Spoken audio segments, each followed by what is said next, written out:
দেখছি চোখে প্রথম সুনামি যখন আসছে আমি 3.5 মাস পরে ইন্দোনেশিয়া গেছি। 3.5 মাস পরে ঢাকার থেকে আমার ফ্লাইট ছিল 8.5 ঘন্টা। 350 কিলোমিটার আমি 2 চোখে দেখছি। একটা বাড়িও দাঁড়ানো ছিল না। আপনাদের বাড়ি ইন্দোনেশিয়ার বাড়ির চেয়ে কোনো দিকে উন্নত না, কিন্তু 350 কিলোমিটারের ভিতরে একটা মসজিদও সুতার দাগ পড়ে না। সুতার দাগ। আজকে 7.1 ভূমিকম্প আসছে আমাদের পাশে। আজকে হয়েছে, আজকে সকালবেলা 7.1। হতে পারে আল্লাহ আমাদের উপরে নারাজ হতে পারে। কোরআনের চিৎকার আর মসজিদের চিৎকার। জুমার দিন কয়েকজন মুসল্লি হয়, 5 বেলা কোনো মুসল্লি হয় না। ফজরে তো ইমাম মুয়াজ্জিন শুধু নামাজ পড়ে। হতে পারে আমাদের ঘরগুলো মাটির সাথে মিশা যাবে। আল্লাহ পারে, এটা পারে না, পারে না। আমি হাদিস দিতেছি, আল্লাহ বলে আমার তো আমি হুকুম দিতে দেরি, তোমাদেরকে মাটির পেটের ভিতরে নিতে দেরি করবে না। খোদার ওয়াস্তে আসেন, পারবেন মসজিদ গড়ে দিতে? আল্লাহ পারবেন? পাক্কা? আমার বিশ্বাস 7 নম্বর কেন, যেই মহল্লায় 100% নামাজি হবে, ওই মহল্লায় যদি 10 নম্বর ভূমিকম্প আসে, টিনের চাল পর্যন্ত লড়বে না। আমার বিশ্বাস টিনের চালও লড়বে না। বিল্ডিং ভাঙবে তো দূরের কথা, টিনের চালও লড়বে না। আল্লাহ বাংলাদেশে প্রমাণ দিছে। 2013-তে 31st নাইটের পরের দিন 7.8 ভূমিকম্প আসছিল, যেটা গত ডিসেম্বরে তুর্কিতে আসছিল। 1.5 লক্ষ লোক মারা গেছে। বাংলাদেশে একটা টিনের ঘরের চালও খসে না। যেই মহল্লায় 100% নামাজি হবে, একটা টিনের চালও লড়বে না। এই জন্য পায়ে হাত দিয়ে বলতেছে, আসেন আজকের থেকে মসজিদ পড়ি। পারবেন তো? মুহাম্মদ ইবনে ফুদাইল আন ইমারাত আব্দুল কাকা عن أبي زرعة عن أبي هريرة رضي الله تعالى عنه قال قال النبي صلى الله عليه وسلم كلمتان حبيبتان إلى الرحمن خفيفتان على اللسان ثقيلتان في الميزان سبحان الله وبحمده سبحان الله العظيم।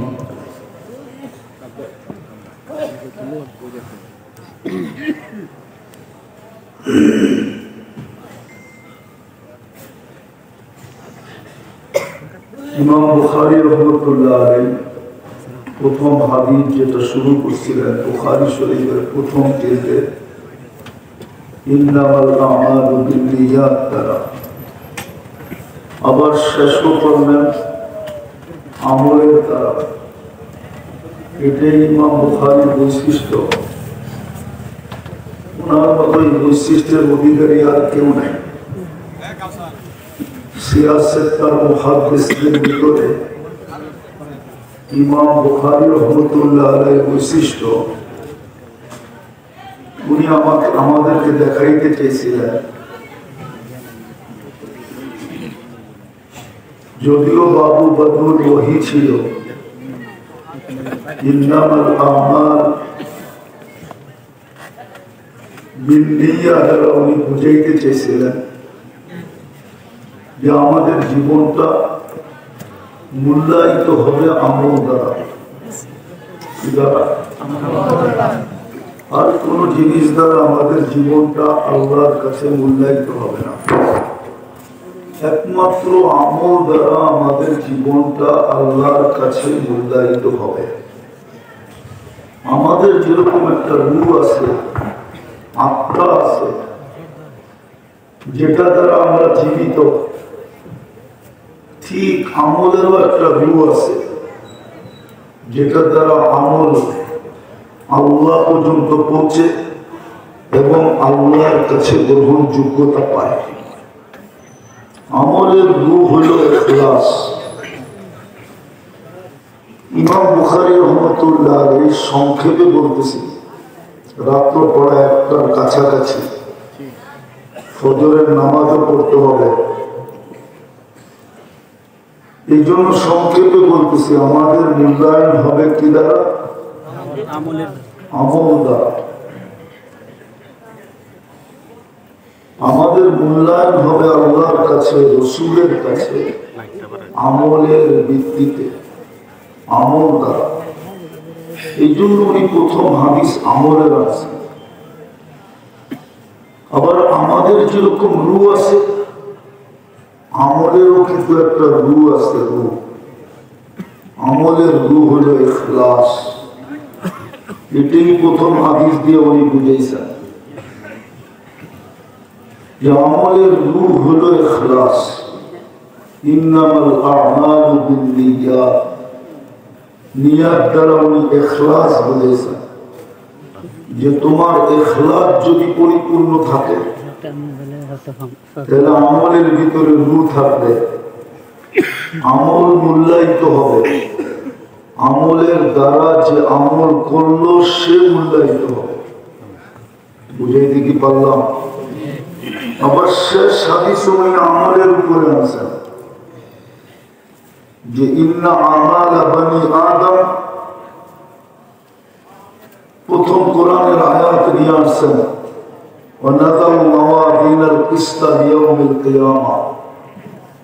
আমল মাপার জন্য আল্লাহ নিখুঁত স্কেল কিয়ামতের দিন লাগাবে, সুপার স্কেল। দুনিয়াতে পাল্লা আছে কিন্তু জানরা ওয়াইট করতে পারে না, কিন্তু আল্লাহ যে সুপার স্কেল বসাবে এটা দিয়ে জানরা পর্যন্ত ওজন হবে। এই জন্যই কোরআনের জায়গায় ইঙ্গিত আছে وَمَنْ يَعْمَلْ مِثْقَالَ ذَرَّةٍ خَيْرًا يَرَهُ وَمَنْ يَعْمَلْ مِثْقَالَ ذَرَّةٍ شَرًّا يَرَهُ। ভালো যদি জাররাও হয়, বালুর কণা সমানও হয়, এটাও ওজন হবে, প্রতিদান হবে। খারাপ যদি এরকম হয় তাহলে এটারও শাস্তি হবে। এই জন্য ইমাম বুখারী রহমতুল্লাহ আলাইহি সর্বশেষ বুখারী খতম করছেন আমলের উপরে, ইন্না আমালা বনি আদম ওয়া কওলুহু আও কওলুহু ইউজান আও তুজান। আমাদের প্রত্যেকটা জিনিস, কথাকেও মাপা হবে, আমলকেও মাপা হবে। এখন বিজ্ঞানের যুগ, এক সময় এটা বুঝানোর প্রয়োজন হতো, এখন আর বুঝানোর প্রয়োজন হয় না। কেননা মানুষ তাপমাত্রা মাপতে পারে, মাপে না? মাপে না? জ্বর মাপে না? মাপে না? বাতাসের গতি মাপে না? মাপে না? বিজ্ঞান চলে আসছে তো এটা সত্যায়িত হয়েছে। এখন আর ওই প্রশ্ন নাই যে কেমনে মাপবো, ঠিক না? কেমনে মাপবো? বোঝা যায় মানুষ যখন বাতাসের গতি মাপতে পারে, তাপমাত্রা মাপতে পারে, তাহলে আল্লাহ তো আল্লাহ, ঠিক না? আল্লাহ তো কি, যিনি আমাদেরকে এক ফোঁটা পানির থেকে এত সুন্দর ফুটাইছেন। নারী দেখলে পুরুষের দিকে আকৃষ্ট হয়, পুরুষ দেখলে নারীর দিকে আকৃষ্ট হয়, ঠিক না? না ফুটাইলে তো আকৃষ্ট হতো না, হতো নাকি? যুবক যুবতীকে দেখলে আকৃষ্ট হয়, যুবতী যুবককে দেখলে আকৃষ্ট হয়, ঠিক না? কে বানাইছে? আল্লাহ তো আল্লাহ। ইমাম বুখারী সর্বশেষ দেখাইতেছেন যে আমল মাপা হবে। শুধু আমল মাপা হবে না, শুধু আমল, প্রথমে আমল মাপা হবে। যদি পাল্লা সামনে না ঝুঁকলো, তাহলে আমল গুলা যেই টুকরিতে রাখা হয়েছে ওই টুকরিটাও মাপা হবে। উদাহরণ দিলে বোঝা যাবে। বাজারে গেলে ঠোঙ্গায় আপনাদেরকে জিনিস দেয় না, কিন্তু ঠোঙ্গাটা আলাদা ওজন করে দেখেন 100 গ্রাম ওজন হবে, ঠিক না? 100 গ্রাম কম পাইলেন না বেশি পাইলেন কি? কিন্তু যার আখেরাতে এরকম হবে না। আখেরাতে চোখ হবে, বিয়োগ হবে না। প্রথমে আমল মাপবে, যদি সামনে না চোখে আমল গুলো যে টুকরিতে রাখা ছিল ওটা সহ মাপবে। তারপরও যদি সামনে না চোখে, তো যে আমল করছে তাকেও কামলায় উঠাবে। ফেরেশতারা বলবে একে কেন উঠানো হয়েছে? আল্লাহ জবাব দিবে কেন? আমল যদি মাপতে পারো তো আমল তো এই লোকটাই করছে, ঠিক না? একে মাপবা না কেন? আল্লাহ কতটুকু দয়ালু, তো দয়ার বিকাশ। আফসোস তো এখানেই যে আমরা আল্লাহ চিনলাম না। মুসলমান যদি আল্লাহ চিনত না, হায় হায়, আল্লাহ যদি চিনতাম তাহলে সব আল্লাহর জন্য দেওয়ানা থাকতো। যেরকম সাহাবায়ে কেরাম চিনছেন আল্লাহর জন্য দেওয়ানা, নারী পুরুষ যুবক বৃদ্ধ এমনকি বাচ্চা পর্যন্ত দেওয়ানা। আমার সমাজে এরকম হতো। তো ইমাম বুখারী রাহমাতুল্লাহ আলাইহি সর্বশেষ একটা আমল আমাদেরকে দেখাইছেন, যেটা প্রথম বলতেছি খফিফাতানি আলাল লিসান, বড় সহজ। খফিফাতানি আলাল লিসান, উচ্চারণে একবারে সহজ, কিন্তু আল্লাহর কাছে প্রিয় তো অনেক প্রিয়। কিন্তু মিজানের পাল্লায় সাকিলাতানি ফিল মিজান, মিজানের পাল্লায় এত ওজন হতে পারে দুটার যে কোনো একটা হতে পারে, যে বাটখারা দিয়ে ওটাকে উঠানোই যাবে না। যতই বাটখারা দিবেন ওটাকে কি করতে পারবে না, উঠাইতে পারবে না। আর আরেকটা হতে পারে অর্থ যে এত ওজন, অনেক সময় ওজন জিনিস পাল্লায় নিয়ে উঠাইতে গেলে রশি ছিঁড়া যায়, ঠিক না? এত ওজন যে রশি ছিঁড়া যাবে, কিন্তু ওটা মুখে একবারে কি সহজ। ওই কালিমা দুটা কি? সুবহানাল্লাহি ওয়া বিহামদিহি। বলেন সুবহানাল্লাহি সুবহানাল্লাহি ওয়া বিহামদিহি। বলেন যুবকরা পড়ো সুবহানাল্লাহি ওয়া বিহামদিহি সুবহানাল্লাহিল আযীম। উচিত আমাদের ডেইলি একবার হলেও পড়া। ওরা নিজেকে নিজে ভাবতে পারি যে আজকে এরকম একটা আমল মিজানের পাল্লায় ঢাললাম যেটা এতটুকু ওজন, সাকিলাতানি ফিল মিজান, মিজানের ভিতরে বহুত ভারী, বহুত ওজনওয়ালা। মনে হয় কোনো বাটখারা দিয়ে এটাকে উঠানো যাবে না। 1 মণ 2 মণ 1 টন 200 টন 300 টন 1000 টন লক্ষ টনের বাটখারা দিলেও এটা উঠবে না উপরের দিকে। অথবা বেশি উঠাইতে চাইলে পাল্লাই ছিঁড়া যাবে। বিদায় ইমাম বুখারী রাহমাতুল্লাহ আলাইহি আমাদেরকে এটা বুঝিয়ে চেয়েছেন। আল্লাহ আমাদেরকে বুঝার তৌফিক দান করেন, সাথে সাথে দোয়াও করেন যে ছাত্রীরা পড়ছে বুখারী শরীফ, আল্লাহ এদেরকে এরকম তৈরি করুক, বুখারী শরীফের ফয়ুজা এদেরকে এতটুকু নসিব করুক যে এক এক মেয়ে যেন রাবিয়া বসরিকেও পিছিয়ে রেখে দেয়। এক এক মেয়ে যেন কিয়ামতের দিন ফাতেমা রাদিয়াল্লাহু তাআলা আনহার কাতারে যায় দাঁড়ায় যায়। করবেন তো দোয়া? তো যেটা বুঝাইতেছিলাম কথা কিন্তু শেষ। আমাদেরকে আল্লাহ মাপবেন কি দিয়া? মূল্যায়ন করবেন কি দিয়া? আমল দিয়া। আর কিচ্ছু দিয়া মূল্যায়ন করবেন না। যদি মূল্যায়ন করতেন তাহলে আবু তালেবের কবর আমাকে কাঁদাইত না, রাবেয়ার বাড়ি আমাকে কাঁদাইত না। কোথায় আবু তালেব, কোথায় রাবেয়া, কোথায় আবু তালেব, কোথায় বেলাল?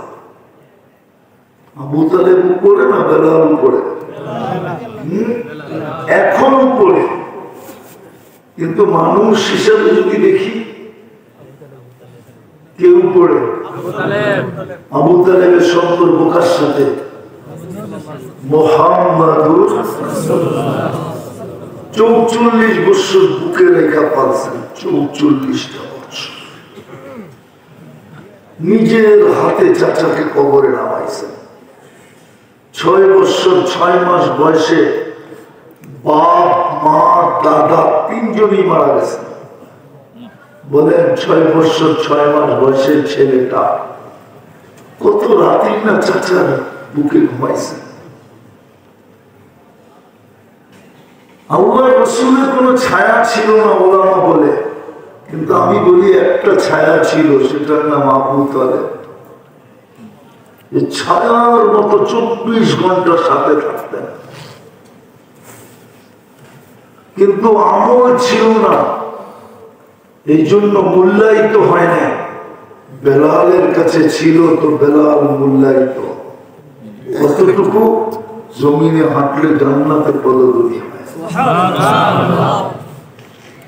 3 মাস মদিনার থেকে দূরে থাকলে 4র্থ মাসে আল্লাহ রাসূল ডাইকা নিয়ে আসেন। স্বপ্নে যারা ডাকছেন, মা বালুকা ইয়া বেলাল আল্লাহ তাসুরুনা, বেলাল কি হলো, মদিনায় আসো না কেন? 4র্থ মাসে যে ডাইকা নিয়ে আসছে। কবর সিরিয়ার রাজধানী দামেস্কে, কিন্তু কিয়ামতের দিন উঠবে আল্লাহর রাসূলের পায়ের নিচে থেকে। দুনিয়া কিয়ামতের মাঠে যাবে পায়ে হাইটা, বেলাল লাল উটের উপরে চড়ে যাবে। দুনিয়ার মানুষের কাছ থেকে আল্লাহ কিয়ামতের দিন আমলনামা চাবে, আর আল্লাহ বেলালকে বলবে আযিন লানাল ইয়াওমা ইয়া বেলাল, আজকে একটা আযান দিয়া দাও। সুবহানাল্লাহ!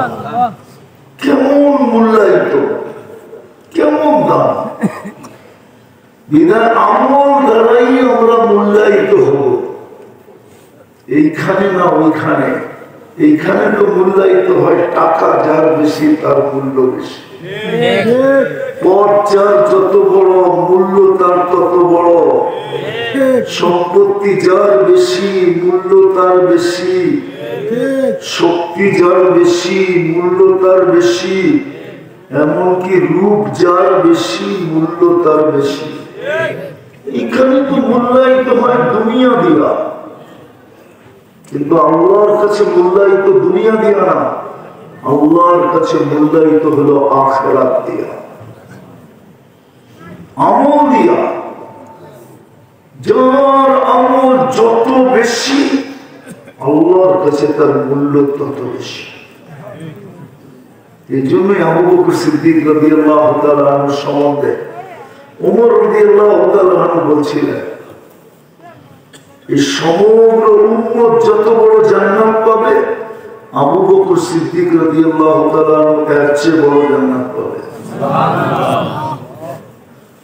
এই জন্যই বলছিলেন, লাউ উযিনা ঈমান আবু বকর লিঈমানিল আলামিন লা রাজা।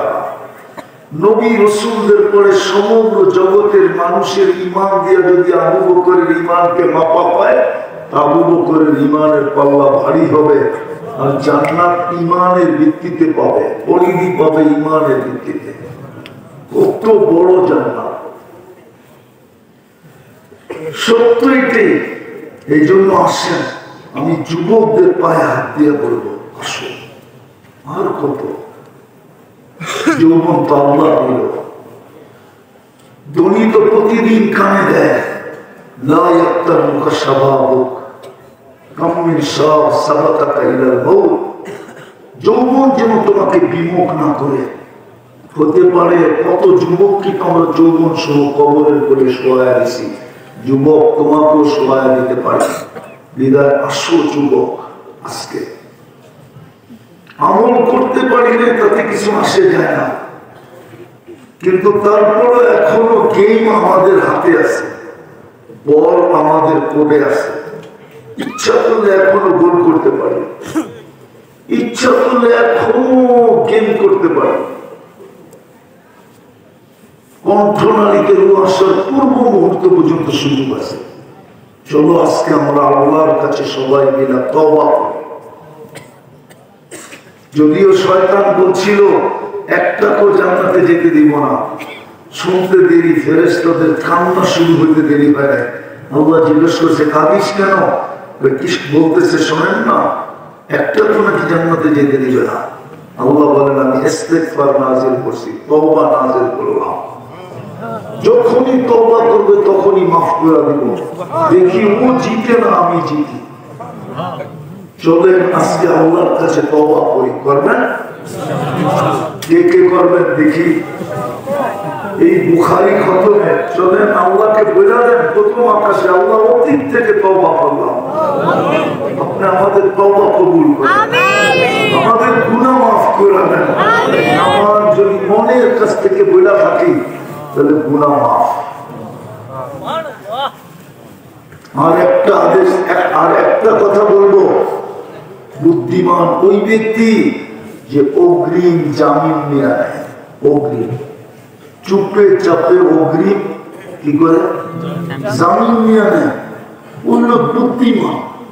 প্রতিদিন শোয়ার সময় এটা মনে করেন আজকে বুখারী খতম থেকে আপনাদের সবক। আজকের থেকে অঙ্গীকার করো যুবক যে ঘুমানোর সময় আমি আল্লাহর কাছে বলে ঘুমাবো যে আল্লাহ আমি কিন্তু মাপ চাই ঘুমাইলাম, হতে পারে ঘুমের থেকে আর কোনোদিন আমি উঠবো না, বিদায় অগ্রিম আমি আপনার কাছে মাপ চাইলাম, আগাম জামিন নিয়ে নিলাম। পারবা? পারবে না? ঘুমের সময় কি করা? আরে বলেন না, তওবা করা, আল্লাহর কাছে মাপ চাওয়া, আবার ঘুমের থেকে ওইটা মাপ চা। এই দুই বেলা মাপ চাওয়ার অভ্যস্ত হন। ঘুমের থেকে ওঠা এই জন্য যে সূর্য তো উঠতে দেখলাম, হতে পারে আর সূর্য কোনদিন আমি দেখতে দেখব না, বিদায় আগাম আল্লাহর কাছে মাপ চাই না। পারবে? তৃতীয় আজকের থেকে কোরআনটা ডেইলি একবার শুধু চুমা দিবেন মহব্বতের সাথে। পারবে? আজকে কোরআন আমাদের ঘরে চিৎকার দিতেছে, চিৎকার। কোরআন সবার ঘরে আছে, বৎসরে একবার কোরআনটাকে খুঁজে দেখে না। যুবক বৎসরে একবার কোরআনটাকে চুমা দেয় না, চুমা। কোরআন চিৎকার দিতেছে, চিৎকার। এই বুখারী শরীফে আছে, খেজুর গাছে আল্লাহ রাসূল পিঠ লাগায় খুতবা দিতেন, মেম্বরে পা দিতে দেরি, খেজুর গাছ বাচ্চার মতো চিৎকার দিতে দেরি করে নেয়। যদি খেজুর গাছ নবীর পিঠের বিচ্ছেদে চিৎকার দিতে পারে, কাঁদতে পারে, তো আমাদের ঘরের কোরআনও চিৎকার দিতেছে, কিন্তু আমরা শুনি না। যদি শুনতাম তাহলে আমরা পাগল হয়ে যেতাম। আল্লাহ বাঁচায় দিচ্ছেন আমাদেরকে, কিন্তু কোরআন চিৎকার দেয়। আল্লাহ কালাম দিলেন, বৎসরে একবার খুইলা দেখে না। কালাম দিলেন, ডেলি একবার চুমা দিয়ে দেখে না। চুমা পারবে? ডেলি একবার চুমা দিতে না, মনে হয় সবাই পারবে না। পারবে? অঙ্গীকার যে ডেলি আমি কোরআনটাকে একবার নিয়ে একটা চুমা দিব, তারপরে দেখেন কোরআন আপনাকে কি দেয়। চতুর্থ, আজকের থেকে মসজিদ গুলাকে ঘোরা দিবে। হায় হায়, আপনার বাড়ি আমার বাড়ি আর কতটুকু সুন্দর।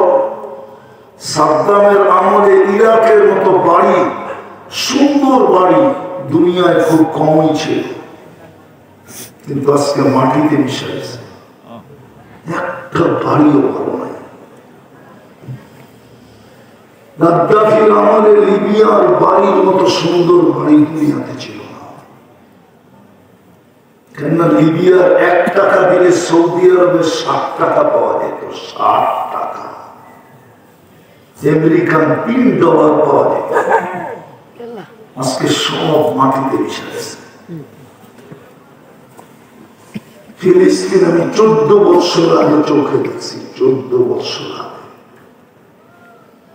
এমন না হোক যে মসজিদ খালি থাকতে থাকতে মসজিদের চিৎকার দিতে দিতে একদিন হতে পারে যে আমাদের বাড়িগুলো মাটির সাথে মিশে যাবে। দুশ্মন আসবে এটা আমি বলতেছি না, হতে পারে এই হাদিসও সত্য হতে পারে যে ভূমিকম্প এমন আসবে যে তোমাদের বাড়িগুলো সব মাটির সাথে মিশে যাবে। আমি দেখছি চোখে, প্রথম সুনামি যখন আসছে আমি 3.5 মাস পরে ইন্দোনেশিয়া গেছি, 3.5 মাস পরে। ঢাকার থেকে আমার ফ্লাইট ছিল 8.5 ঘন্টা, 350 কিলোমিটার আমি 2 চোখে দেখছি, একটা বাড়িও দাঁড়ানো ছিল না। আপনাদের বাড়ি ইন্দোনেশিয়ার বাড়ির চেয়ে কোনো দিকে উন্নত না, কিন্তু 350 কিলোমিটারের ভিতরে একটা মসজিদও সুতার দাগ পড়ে না, সুতার দাগ। আজকে 7.1 ভূমিকম্প আসছে আমাদের পাশে, আজকেই হয়েছে, আজকে সকালবেলা 7.1। হতে পারে আল্লাহ আমাদের উপরে নারাজ হতে পারে, কোরআনের চিৎকার আর মসজিদের চিৎকার। জুমার দিন কয়েকজন মুসল্লি হয়, 5 বেলা কোনো মুসল্লি হয় না। ফজরে তো ইমাম মুয়াজ্জিন শুধু নামাজ পড়ে। হতে পারে আমাদের ঘরগুলো মাটির সাথে মিশা যাবে। আল্লাহ পারে, এটা পারে না, পারে না। আমি হাদিস দিতেছি, আল্লাহ বলে আমি হুকুম দিতে দেরি, তোমাদেরকে মাটির পেটের ভিতরে নিতে দেরি করবে না। খোদার ওয়াস্তে আসেন, পারবেন মসজিদ গড়ে দিতে? আল্লাহ পারবেন? পাক্কা? আমার বিশ্বাস 7 নম্বর কেন, যেই মহল্লায় 100% নামাজি হবে, ওই মহল্লায় যদি 10 নম্বর ভূমিকম্প আসে, টিনের চাল পর্যন্ত লড়বে না। আমার বিশ্বাস টিনের চালও লড়বে না, বিল্ডিং ভাঙবে তো দূরের কথা, টিনের চালও লড়বে না। আল্লাহ বাংলাদেশে প্রমাণ দিছে, 2013-তে 31st নাইটের পরের দিন 7.8 ভূমিকম্প আসছিল, যেটা গত ডিসেম্বরে তুর্কিতে আসছিল। 1.5 লক্ষ লোক মারা গেছে। বাংলাদেশে একটা টিনের ঘরের চালও খসে না। যেই মহল্লায় 100% নামাজি হবে, একটা টিনের চালও লড়বে না। এই জন্য পায়ে হাত দিয়ে বলতেছে, আসেন আজকের থেকে মসজিদ পড়ি। পারবেন তো? শেষ যে বাচ্চিটা আমার কাছে যাদের খতম হলো, আমি ওদেরকে আমার সনদ 3 দিক দিয়া ওদেরকে সনদ দিতেছি, এরা আমার কাছ থেকে রেওয়ায়াত করতে পারবে। যদিও অন্দর মহল থেকে আমার আওয়াজ শুনছে, প্রথম আমার সনদ দেওবন্দের 2 দিক দিয়া, হুসাইন আহমদ মাদানী রহমতুল্লাহ আলাইহির দিক দিয়েও, আনোয়ার শাহ কাশ্মীরি রহমতুল্লাহ আলাইহির দিক দিয়েও। দেওবন্দ দারুল উলুম দেওবন্দের সনদ হইল এই 2 দিক দিয়া। বর্তমানে এই 2 দিক দিয়ে, শুধু বর্তমানে না, আজ থেকে 20, 25, 30 বছর ধরে এই 2 দিক দিয়ে চলতেছে। এই 2 জনেরই ছাত্র দারুল উলুম দেওবন্দের হুসাইন আহমদ মাদানী রহমতুল্লাহ আলাইহি। খাজানায়ে গায়েব থেকে আমি এই গ্রাম বাসীকে কবুল করেন, এই ইউনিয়ন বাসীকে কবুল করেন, এই থানাবাসীকে কবুল করেন আল্লাহ, আজকে এই জেলাবাসীকে কবুল করেন, আজকে তো উম্মতে মুহাম্মদীকে কবুল করেন, জিন্নাত ইনসানের সাথে সাথে জিন্নাতকে কবুল করেন। আজকে কবুলিয়াত চাই, আর কিচ্ছু চাই না। আজকে যদি কবুলিয়াত না পাইলাম তো আর কোনদিন পাবো বলে আশা রাখি না।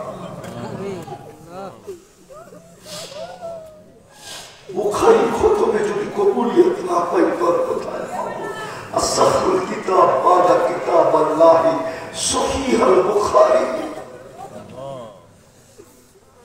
যার যে পেরেশানি আছে দূর করা দেন, প্রয়োজন আছে মেটায়া দেন, অসুস্থ আছে শেফায়ে কামেলা আজেলা দায়েমা মুস্তামিরা নসিব করেন আল্লাহ। আয় আল্লাহ, এই আয়োজনের উসিলায়, এই খতমে বুখারীর উসিলায় এই মাটির নিচে যারা সাহিত্য আছে, বিশেষ করে এই এলাকার মাটির নিচে, বিশেষ করে শ্রোতাদের, ছাত্রদের, আত্মীয় স্বজন, উস্তাদদের, বক্তাদের আত্মীয় স্বজন যে যেখানে শুয়ে আছে সবাইকে মাফ করা, সবাইকে মাফ করা। আজকে উম্মতে মুহাম্মদীর মুর্দেগানদেরকে মাফ করা, ইনসানকে মাফ করা দেন, জিন্নাতকে মাফ করা দেন আল্লাহ।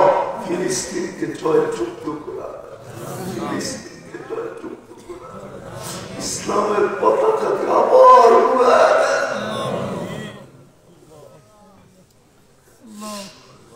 আল্লাহ। আল্লাহ, যা চাইতে পারলাম তাও দেন, যা চাইতে পারলাম না তাও দেন। আবারও চাইতেছি মানে এই যুবকদেরকে কবুল করেন, এই মাদ্রাসাকে কবুল করেন। এর যদি কোনো প্রয়োজন থেকে থাকে, জায়গার হোক, অর্থের হোক, যে কোনো প্রয়োজন হোক, আল্লাহ কুদরত তারা পুরা করা দেন, কুদরত তারা পুরা করা দেন। কারো হাতে পাতার তৌফিক, কারো কাছে হাত পাতার সুযোগ দিয়ে না, আপনি কুদরত দিয়ে পুরা করা দেন। আবারও বলতেছি আল্লাহ, এই মেয়েদেরকে আপনি কবুল করেন, যারা আজকে শেষ